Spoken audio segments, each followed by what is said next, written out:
Hello बच्चों, मैं Rajesh sir आज आपके सामने बहुत इंपॉर्टेंट टॉपिक लेकर आया हूं जिसका नाम है वन हाफ फैक्टर। ये क्लास 12 केमिस्ट्री में सॉल्यूशन चैप्टर में आता है और ये इसको आई से हम लोग डिनोट करते हैं। अब इसका क्या यूज़ होता है, कहाँ पर हम इसको यूज़ करते हैं, क्या इसका होता है, इसके बारे में हम डिटेल में बात करेंगे। तो सबसे पहले आप मेरे चैनल को सब्सक्राइब कर लीजिए, लाइक और शेयर कर दीजिए। आइए वीडियो स्टार्ट करते हैं। तो देखेंगे आप वन हाफ फैक्टर क्या कहता है बेटा? It is the ratio of, क्या होता है ये? It is the ratio of normal molecular mass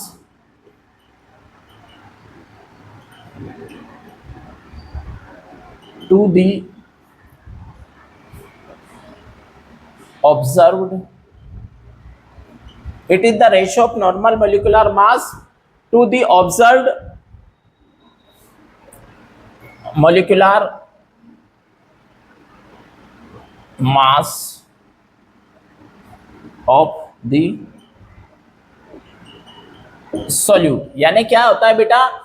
ratio of normal molecular mass to the observed molecular mass of the solute, यानी ये रेशियो होता है।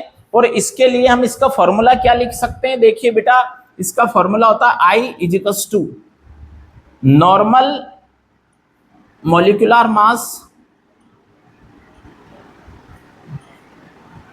अपॉन ऑब्जर्व्ड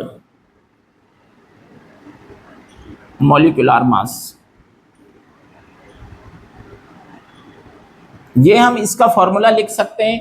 इसका एक और फॉर्मूला भी हम यूज करते हैं बेटा, बहुत सारे इसके फॉर्मूले होते हैं, ठीक है।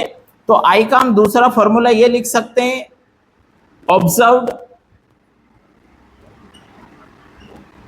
कॉलिगेटिव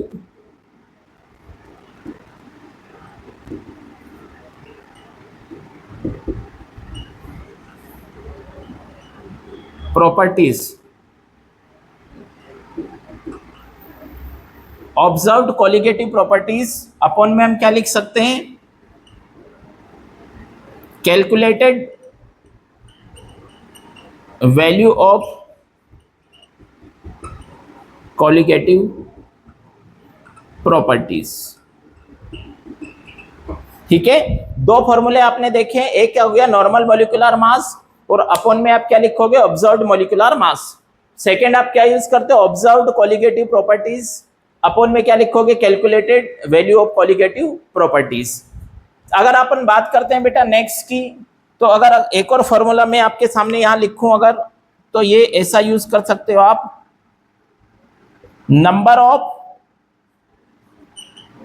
मॉलिक्यूल्स, या फिर सीधे लिखो number of moles of particles after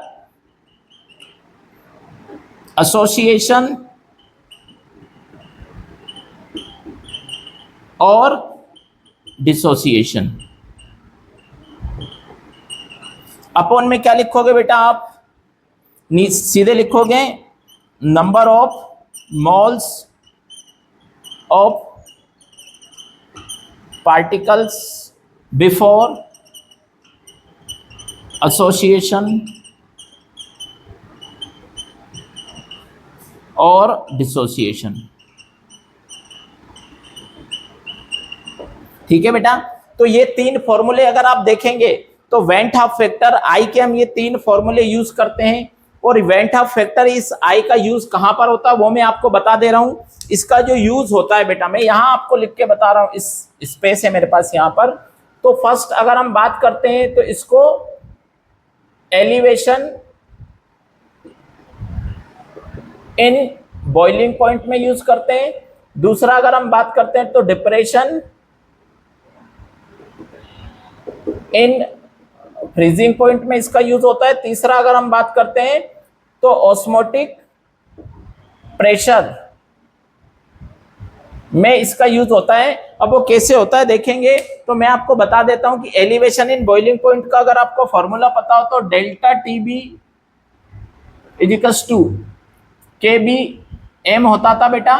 तो यहां पर हम क्या करते हैं इस के बी एम की प्लेस पर यहां पर क्या करते हैं, आई से इसको मल्टीप्लाई कर देते हैं, यहां पर आई लिखा रहता है, तो यहां पर एक ये यूज हो जाता है इसका, यहां पर आई से मल्टीप्लाई कर देते हैं। इस फॉर्मूले में हमसे कभी कभी आई का वैल्यू पूछ लिया जाता है। सेकेंड अगर हम बात करते हैं फ्रीजिंग पॉइंट में, तो इसका वही फॉर्मूला यूज होगा, delta T F equals to, आप देखेंगे तो यहां पर के एफ एम होता था, तो यहां पर भी आप क्या कर देंगे, आई से इसको मल्टीप्लाई कर देंगे, तो यहां पर एक दूसरा यूज इसका यहां हो जाता है। तीसरा अगर मैं यूज बताऊं तो ऑस्मोटिक प्रेशर आप लिखते हैं हम pi equals to C R T, ठीक है बेटा, pi equals to C R T, C यहाँ कंसंट्रेशन होता है, आर गैस कांस्टेंट होता है, टी टेम्परेचर होता है, ठीक है। तो यहां पर भी हम लोग आई से मल्टीप्लाई कर देते हैं यहां पर, तो ये तीन जगहों पर इसका यूज होता है वेंट हाफ फैक्टर का। तो आई होप आपको ये समझ में आ गया होगा कि वेंट हाफ फैक्टर को हम लोग कैसे यूज करते हैं। यहां पर एक और चीज मैं आपको बता देना चाहता हूं, कोलिगेटिव प्रॉपर्टीज।